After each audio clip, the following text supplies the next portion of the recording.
guys, welcome back to my YouTube channel. Thank you so much for joining me today. As you can see from the title, this video is all about confidence. We are doing the first Ask Emily of 2019 and it's such a requested topic from you guys, and actually it's really quite relevant that I'm going to be answering all your questions on confidence today. Today on Instagram I posted a little throwback caption because a year ago this week I actually came back from a yoga retreat and I am not the woman I am today if it wasn't for what I went through this time last year. I was a totally different person. I was not in a good place. I'd come out of a really shitty relationship that had left me feeling full of like self-loathing, self-doubt, lacking in confidence in my work, in who I was. But you know, it's all lessons learned. If you want to know more about that, I'll link my blog post down below on what happened a year ago, and you can also follow me on Instagram as well if you wanted to read the post. It's this post. Anyway, it's so nice that today of all days I will be filming my first Ask Emily of the year, and it's going to be confidence related because it's just a lovely coincidence, I guess. So I put out on Instagram a poll, as I always do with my Ask Emilys. I said, what did you want to hear from me? What topic did you want me to answer? And overwhelmingly confidence was one of the biggest ones. So you guys sent me all your questions in. I've not looked at them yet, so this will be the first time that I'm looking at them now. I'm just going to answer them as I read them, I guess. You guys are always such an intelligent and articulate bunch, but like all of us women and guys, we all seem to have the same sort of insecurities, the same sort of problems when it comes to self-confidence and all the things that go with that. So hopefully I can give you some advice. Obviously I'm not a professional advisor. I can only tell you and give you advice on the things that I have experienced in my own life. With all that said, let's jump right in. Oh, and for everyone that's gonna ask me about this cardigan that I'm wearing, I am gonna link the cardigan and all my jewellery down below. I always get questions about that, so I will link it in this one. Oh my god. Do you know what? I'm just reading through all of these submissions and everything that everyone's written is something I have felt at one time or another. And before I jump into this, I know that loads of you have said this before to me, and I know people think this, but I know I can come across as really like self-assured and confident, and believe me, like in the grand scheme of things, I do really think that, but it doesn't mean I don't get insecure. It doesn't mean I don't get anxiety. I get anxiety most days. It's really about harnessing what you have. And yeah, I just wanted to kind of explain that I'm not confident all the time. I don't think anybody is. I think you would have to be quite a delusional sociopath to be confident all the time. So we're gonna jump in with one that's been quite popular, or at least this theme has been quite popular, and it's about men, and it's about struggling to be confident around the other sex. Loads of you have asked how to be confident around guys on a night out. I'm really confident with other women, but get super awkward around guys. How can I be more confident when interacting? So when it comes to like being confident around the opposite sex, or like someone that you want to basically attract or maybe, you know, flirt with, I think we all go into the conversation sometimes doubting ourselves, you know, because we do want to show off our best selves, our best sides, our most charismatic, vibrant persona to this person. And I think when we try and harness that, we often forget that we are already that. We already have the ability to make this person laugh. We already look, you know, awesome and bright and bubbly, and we're energetic, and you know, there's no reason why this person shouldn't take you at face value and see you for the wonderful person you are. It's our own mental psyche that almost fills us with this like doubt that we're not this person. Approaching them, it's almost like we have to try and make it up, like almost fake it to impress them. I guess the cliche answer to how to be more confident around men is just be yourself. I know people have been saying that for decades, but it really is the best piece of advice, because the minute that you don't put pressure on yourself to impress someone is the minute that your true identity shines through. And when people are really open and honest and energetic, and they're like having an engaging, truthful conversation, that's when people get attracted to one another. You know those dates that you go on when you're like opposite someone and you almost feel like you're acting a role? Those for me have never been the best dates. The best dates for me are when I'm sat opposite someone, we're locked eye contact, and we're blah, blah, blah, blah, blah, blah, blah, the entire time. Like you almost can't stop yourself from just talking. It's second nature. No one's second guessing anything they're saying. You're just being you. If you feel awkward around someone, or you're like not feeling confident around a person, then you, I guess in a way, you maybe have to ask yourselves why. Did they make you feel intimidated for the wrong reasons? You know how great you are. You know, they can know how great you are if you just relax. I guess my advice would be be yourself, let the conversation flow, remember how amazing you are, and don't, whatever you do, put the opposite sex or the person you're trying to attract on a pedestal. The minute you put them on a pedestal and you try and like want to impress them, that's when you're gonna fall flat on your face, I think. The minute you stop trying to be someone else or trying to impress someone is the minute you start impressing and connecting with men. It obviously took me a few years to learn that and lots of dates, but I always feel like if it's hard work, then it's maybe not worth it. And then someone also said that they've turn into a literal mute around guys. What can I do? If you struggle to speak to men, then don't, you know, like just if you're in a group situation, speak to other people if they make you feel comfortable, and then if you're feeling comfortable, then other people, men, should gravitate towards you. And maybe practice with some guy friends who you have completely platonic relationships with, so there's no pressure. You'll see how easy it is. They are just other guys, other human beings at the end of the day. Somebody's asked me, if you were asked to speak in front of a large audience, would you have the confidence to do it? Yes, I would. This is something I do already. I actually do panel talks and a little bit of presenting sometimes. I actually trained as an actress for a few years before I went to university, and I've been doing amateur dramatics my entire life. I've done some TV stuff. So for me, being in front of the camera is something that does come naturally to me. However, and I want to share a secret with you guys, I am a very, very nervous and anxious person before I get on camera. I remember back to when I was doing theatre, and I used to be backstage, my lines would be rehearsed, my makeup and costume would be perfect, I knew my shit, and every single fucking time I went on that stage, I would get mind blank. Like, it was almost like 30 seconds before I was setting foot onto the stage, my mind would wipe itself.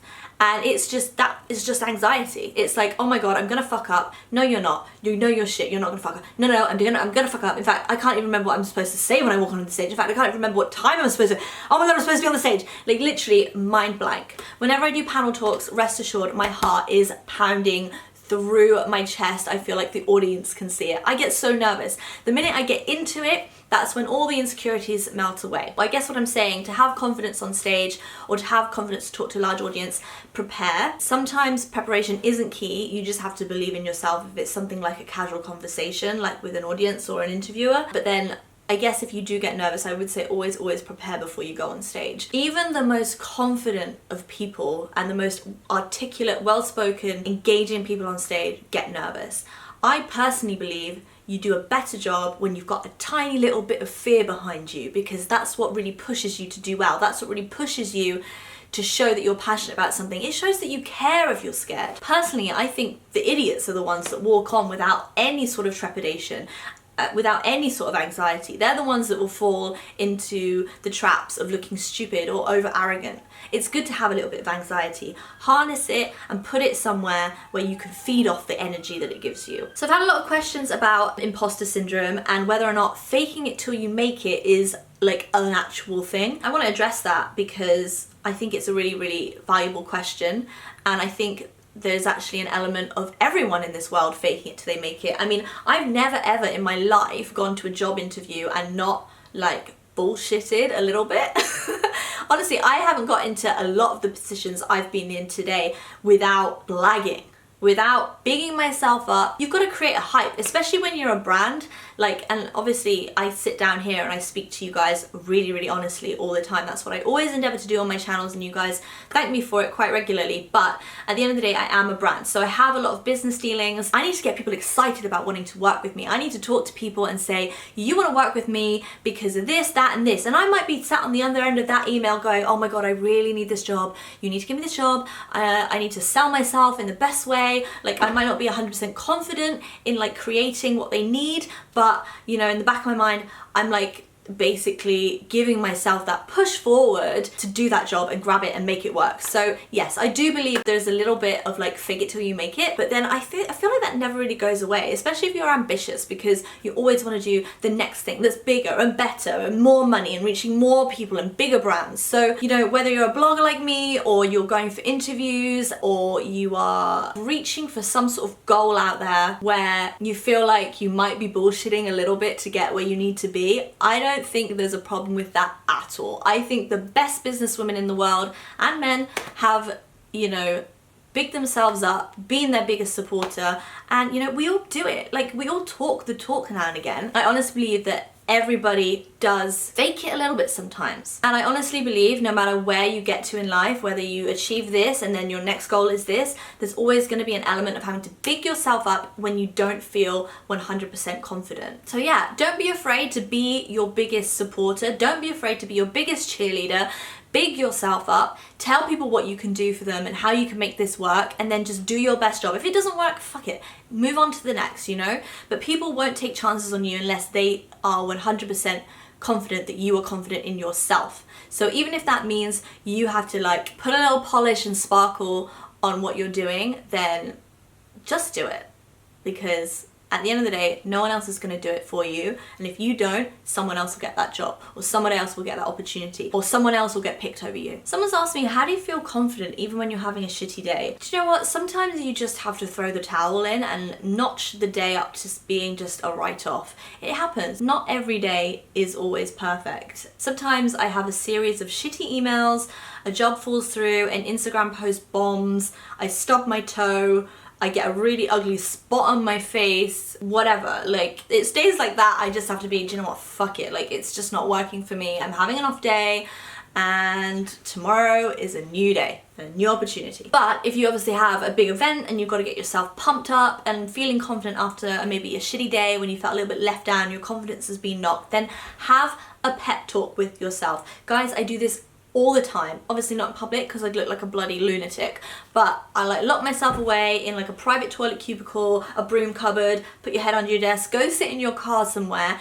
and just list out 10 reasons why you are absolutely fucking amazing. Just do it. I have amazing skin. I got a big juicy booty. I look really fly in this outfit today. I smashed like an amazing deal at work last week. I cooked a really fucking awesome like Italian dish that everyone loved. Just list out 10 reasons you're absolutely amazing. Tell them to yourself over and over again, and then remind yourself why you're awesome. You know, you might be having a shitty day, a shitty half day, a shitty 2 hours, whatever, but if you need to get pumped up and get that confidence back into yourself, write down 10 things that make you amazing and tell them to yourself over and over again until you feel great, and then walk straight back into that room and do what you gotta do. One that I expected to get through, and I have a few times, is how to be body confident. I do feel body confident, and I would honestly say I feel body confident. This is me being totally honest with you guys. I feel body confident, I would say approximately 65% of the time. Obviously on my social media I am gonna put forward my best self, especially in my grid pictures where a little bit editorial.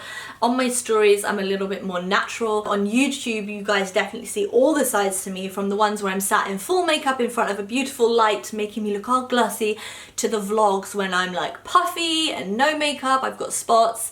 You know, I really do try and show all sides to myself, but honestly for me, I probably only feel like, yeah, I look fucking hot and sexy today 65% of the time. I do suffer from IBS, which means my body shape actually changes quite regularly because I get a lot of inflammation, swelling and water retention from the foods that I eat every day. It can really get me down, especially when I'm on a photo shoot, you know, and like my stomach's not as flat as I want it to be, my face is a little bit puffy.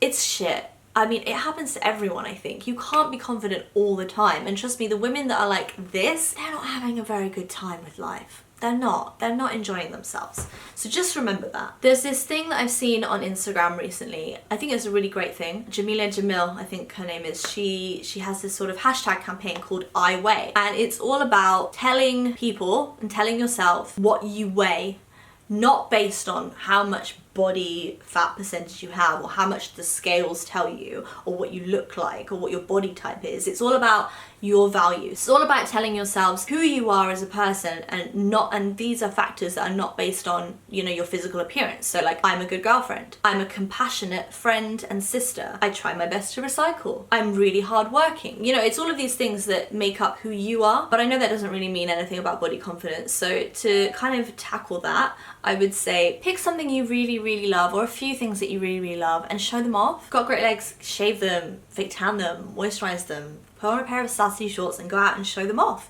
Show off this area if you like it. If you've got great lips, put a lipstick on and look at yourself in the mirror and like love yourself, you know? Also, there's this thing on the internet at the moment that I've seen people talking about how to be neutral in their body image, with their own body confidence. Like, look at yourself and try and be neutral in what you see. Like, don't judge you. It's super hard. Like, I've done it before. I can't help but like take my clothes off and be like, oh, I wish that bit was smaller, I wish that bit was tighter, I wish that bit was smoother, blah, blah, blah, blah. You know, we all do it.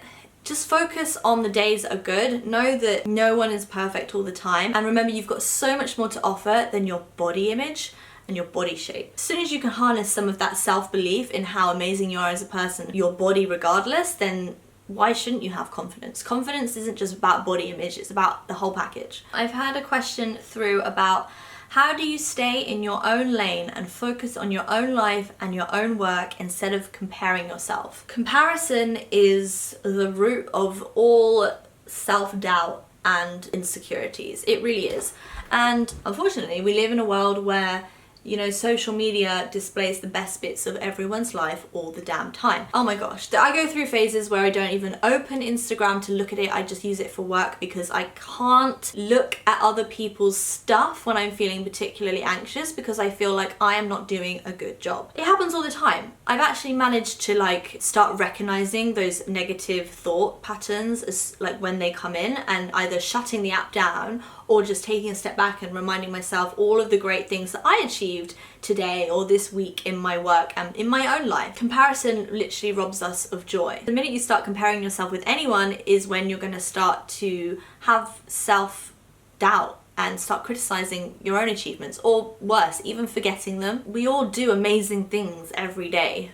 Even if it's like, you know, having a nice conversation with someone in store that might have needed it, being kind to our family, cooking someone's dinner, putting a wash on for, I don't know. It can be the smallest things, but we all do amazing things every day. So I think it's really important in a world where we are bombarded with absolute perfectionism all the time, that it's actually not real. And if you're exposing yourself to that all the time, you're losing focus on yourself and your own confidence, then take a step back. You won't miss out. I know we all get FOMO, but if it's damaging you and you're the most important thing, remember, take a step back from it. Remind yourself of everything you've achieved. And that's really how I work. You need to focus on yourself at the end of the day. And if something's distracting you or making you feel bad, cut it out because you come first. Someone's asked me, feeling confident with no makeup on. I don't really have this issue. I'm quite lucky. I have quite good skin and I've never really been oh, actually that's not true. I mean, I'm lucky that I have good skin and I will go on social media without makeup. It doesn't bother me, you know. I'm lucky like that, and I recognize that. And I do know a lot of women that you know, they wouldn't even think of going outside without a layer of foundation on their face. And I get it, you know, and it actually reminds me of something that I do and all of my girlfriends have done at some point or another when we've been in the early stages of dating a guy. And I'm like, oh yeah, I'm confident without makeup, I'm confident without makeup. And yes, like a few months down the line, I am confident around men or my partner without makeup. But in the early stages, I remember vividly like having to pack like a barely there like tinted moisturizer and like a brow gel and going out on a date and, you know, thinking, oh, are we gonna sleep together tonight? Am I gonna go back to his place? Just in case I do, along with my clean pair of panties in my purse is also like some very minimal makeup. And then, you know, I do the thing where I like go to bed with no makeup on. So I've got like, and I know it's terrible for your skin, like you should never go to bed with makeup on, but I'm just trying to explain, like I've been there when I like go to the bathroom, brush my teeth, you know, we've done the deed and we're off to sleep for the first time in each other in his bed, and then I've got like a little bit of brow tint on and then like the tiniest bit of tinted moisturizer, and I'll like pop a little bit of like lip balm on just to make my lips look like kissable and soft and dewy, whatever.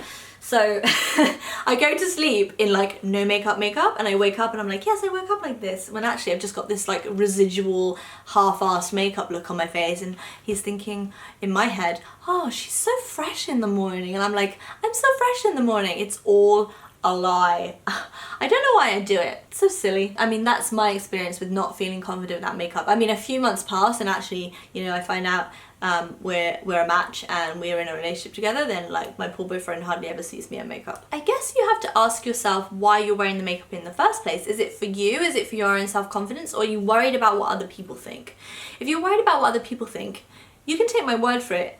They haven't noticed. Honestly, people have so much shit going on in their own heads, nobody really notices whether or not you're wearing foundation or not. Promise. I promise. If it's for your own self-confidence, then, you know, why don't you practice like toning down your makeup? If you feel like you can't go anywhere without a layer of Estee Lauder Double Wear foundation, put a tinted moisturizer on and a bit of concealer. Go out, see how it feels. If your skin's the problem, look at your skin. I always believe that good makeup happens because good skin happens. And if you've got good skin, you need less makeup, obviously. Maybe like look into taking care of your skin or trying something new with your skin. If it's that you really just, you know, lack confidence in the way you look and you think that makeup improves that, I understand, but I feel like maybe you need to focus on something that does bring you confidence rather than feeling like you need to alter how you look. It's a difficult one because I wear makeup and I feel absolutely amazing when I put makeup on my face. I think the healthy relationship we all have to strive for is feeling good whether we have it on or not. Yes, makeup improves the way we look. It enhances our features, makes us look more flawless. And there's nothing wrong with wearing makeup either. I love it. But if it's really getting you down and you feel like you can't go out without it, then baby steps. Just try it. Reduce the makeup down step by step. Go out there and just work it, rock it. Someone's asked me, how do you embrace confidence in your outfits without showing too much skin, for example, on a night out? I love wearing sexy, short mini skirts and dresses, you know, I feel sexy and confident in them, but I feel equally as confident in outfits that are not exposing like miles of cleavage or leg or whatever. In fact, sometimes I feel more confident in the outfits that aren't exposing me because, and quite wrongly, and this is just because of the patriarchal society, exposing less skin on a night out often means that I get less unwanted attention, which is just bullshit, obviously. Yeah, I don't think being confident and sexy means you need to show skin. You know, like a big bright red lip in like a full black jumpsuit can be just as sexy, maybe even more sexy, show more confidence than like a mini skirt and heels. I think the key is just to make sure you're wearing something fabulous, whether you feel sexy or chic or powerful. Whatever makes you feel good is ultimately going to make you feel confident on a night out. So don't worry about showing skin. As long as you feel good about yourself, then the confidence will just ooze out of you. I think that's all we've got time for, to be honest. Boy, do I like to talk. Thank you so much to everyone that sent in questions. I hope you enjoyed the video. If I didn't cover anything that you want me to talk about, do leave your comments in the comment section below and I will respond. Thank you so much for watching, guys. And make sure you subscribe if you haven't already. Buttons down below. I will be doing a new Ask Emily really, really soon. So if you have any ideas of what you'd like me to cover in the next few videos, then do leave them in the comment section as well. Thank you so much for joining me today, and I'll see you back here on my channel really, really soon. Bye for now.